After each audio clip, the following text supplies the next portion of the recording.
আসসালামু আলাইকুম এভরিওয়ান, স্বাগতম আপনাদেরকে আরও একটি নতুন এপিসোডে। তো চলুন শুরু করা যাক আজকের এপিসোড।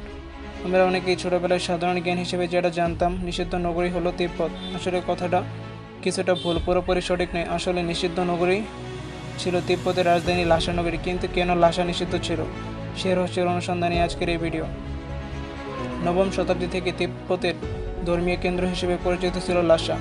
1642 সালে এই নগরকে তিব্বতের রাজধানী স্বীকৃতি দেওয়া হয়। লাসা তিব্বতের রাজধানী হলেও একে নিষিদ্ধ শহরও বলা হয়ে থাকে। শহরটির আয়তন 168 বর্গ কিলোমিটার। চীন ও তিব্বতের কিছু মানুষ প্রায় তিব্বতকে নিজেদের অংশ বলে দাবি করত। কিছু কিছু তিব্বতের এই অঞ্চলকে চীনের অংশ মানতে রাজি নয়। 1951 সালে চীনা কমিউনিস্ট অঞ্চলটিকে নিয়ন্ত্রণ করেছিল। তখন লাসা তিব্বতের রাজধানী ছিল। 1959 সালে তিব্বতীরা চীনের বিরুদ্ধে স্বাধিকার আন্দোলন শুরু করে। 1965 সালে লাসাকে তিব্বত স্বায়ত্তশাসিত অঞ্চলের রাজধানী হিসেবে ঘোষণা করা হয়ে থাকে। প্রাচীন মন্দির এবং প্রাচীন স্থানগুলি তিব্বতের পবিত্র স্থান বলে বিবেচিত হয়। দালাই লামার শীতকালীন আবাস, বিভিন্ন মঠ এবং কোটলা প্রসাদ এখানকার কিছু গুরুত্বপূর্ণ স্থান। তিব্বতের প্রায় বাসিন্দা বৌদ্ধ ধর্মের অন্তর্ভুক্ত। তিব্বতের মোট জনসংখ্যার বেশিরভাগই বাস করেন লাসায়। এখানকার বাসিন্দারা খুবই পরিশ্রমী। চীনের অধীনে হওয়ায় এরপর থেকে গোটা বিশ্বের কাছে তিব্বত নিষিদ্ধ দেশ এবং নিষিদ্ধ নগরী হিসেবে পরিচিতি লাভ করে। বিশ্বের কোনো দেশ ইচ্ছা করলেও লাসায় আসতে পারে না। আসলে তিব্বতের পথ খুবই দুর্গম। প্রকৃতি চোখ দাঁড়িয়ে দিলেও সেখানে পৌঁছানো খুব কঠিন।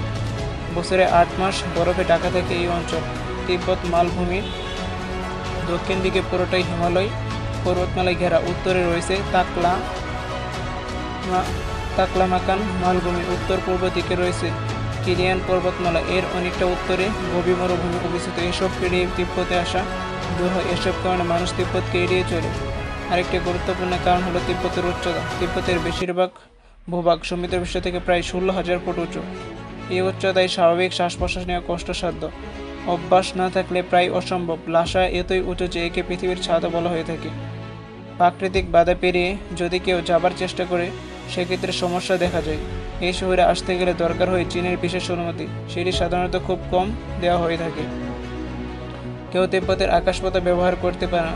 এসব কারণে মানুষের নাগালের বাইরেই থেকে গেছে লাসা। এটি চীনের একটি স্বায়ত্তশাসিত অঞ্চল, যদিও অনেক তিব্বতীদের চীনের অংশ মানতে রাজি নয়।